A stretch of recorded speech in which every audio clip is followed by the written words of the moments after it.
지체들의 누림글. 그릇의 타락.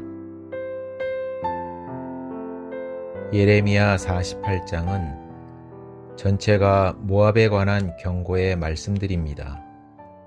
거기 38절에 보면 재미없는 그릇이라는 단어가 나옵니다.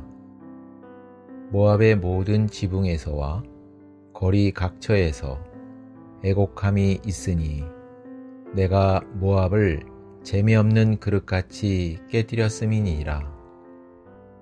그릇은 그릇인데 재미없는 그릇이라니요. 아니, 어떻게 생겨먹은 그릇이길래 재미없는 그릇일까요? 재미없는 그릇은 하나님께서 기뻐하지 않는 그릇이며 소망이 없는 그릇이고 무엇보다 목적을 잃은 그릇이라고 할 수 있습니다. 사람은 그릇입니다. 즉, 우리라는 존재는 하나님을 담기 위해 만들어진 그릇이라는 것입니다.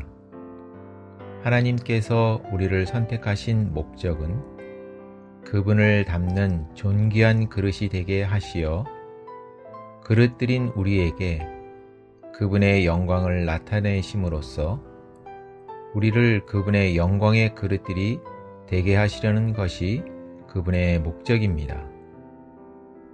이러한 말의 의미는 태초에 하나님께서 사람을 창조하실 때부터 사람에게 그분을 위하여 무엇을 하도록 요구하시려는 의도가 전혀 없으셨다는 것을 말합니다. 하나님의 의도는 그분을 담는 그릇을 창조하여 그분을 표현하게 하시는 것인데, 이를 위하여 하나님은 다만 그분께 열려있는 그릇을 원하십니다. 만일 그릇이 닫혀 있다면 최소한 그 사람에게서 하나님의 목적은 끝나는 것입니다. 더구나 이 그릇이 본래 목적을 버리고 다른 것을 담아버렸습니다. 보배인 생명나무가 아니라 선악지식나무로 포장된 죽음을 담았습니다. 자꾸만 무언가를 알려하고 무언가를 행하려 하지만 결과는 항상 죽음입니다. 포장에 속아서 덥석 먹었는데 결과는 죽음이었던 것입니다. 한마디로 그릇이 타락한 것입니다. 그릇 자체는 빈 것이며 그릇은 용기이므로 응당 내용이 있어야 합니다. 빈 그릇이 공허할 뿐 아니라 다른 것으로 채워진 것이 그릇의 타락입니다. 그런데 더더욱 그릇이 자기 주제 파악을 못하고 스스로 무엇을 알려하고 무언가를 행하려 하는 것, 그 자체가 타락한 것입니다. 하나님 편에서 보면 참 재미없는 그릇이 된 것입니다. 그릇의 입장에서도 재미없습니다. 늘 공허합니다. 목적을 잃었기 때문입니다. 하나님을 담을 때만이 귀한 그릇이 됩니다. 이 질그릇 안에 보배가 있습니다.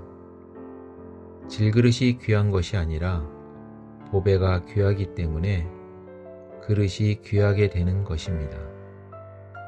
그러므로 주님을 향해 열린 그릇이 되어야 합니다. 이것이 바울이 쓴 서신서들의 깊은 의도입니다. 열린 그릇이 되는 것은 하나님으로 채워지도록 자신을 계속 열어두는 것입니다. 모든 것을 포함하신 영이 되신 그리스도는 우리 안으로 들어오시기 위해 우리가 열어드리기를 얼마나 기다리고 계시는지, 주 예수님은 내가 온 것은 양들이 생명을 얻고 더 풍성히 얻도록 하기 위한 것이라고 하셨습니다. 그분께서 얼마나 많이 우리 안으로 풍성히 얻어지는지는 우리가 얼마나 많이 그분께 열어드리는지에 달려 있습니다. 사람들은 자꾸 어떻게 해야 하나님의 일들을 하는가를 생각하여 질문합니다. 우리 존재의 뼈마디에는 일에 대한 밖의 수고에 대한 관념으로 젖어 있기 때문입니다. 그때 주 예수님은 하나님의 보내신 자를 믿는 것이 하나님의 일이라고 하셨고, 이어 그분은 자신이 살아있는 떡이며 생명의 떡이라고 하셨습니다. 그릇의 일은 받아들이는 것입니다. 보배이신 그분이 우리의 내용이 될 때마다 늘 새롭고 신선합니다. 정말입니다. 똑같은 날이 하루도 없습니다. 날마다 동일한 일상인 것 같지만 어제와 같은 오늘이 아닙니다. 늘 같은 그림을 그리는 게 아니라 새로운 백지에 새 그림을 그리는 것입니다.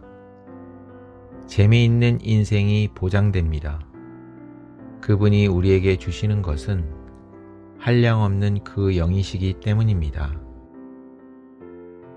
지금 우리라는 그릇이 깨지지 않고 보존되어 있다면 그것은 전적으로 하나님의 긍휼입니다. 그분의 긍휼이 있을 때 주제 파악 못하는 재미없는 그릇이 되지 말고 다만 주님께 열린 그릇이 되기 원합니다. 사는 게 재미없는 사람은 그분을 담으면 인생이 재미있어집니다. 아멘.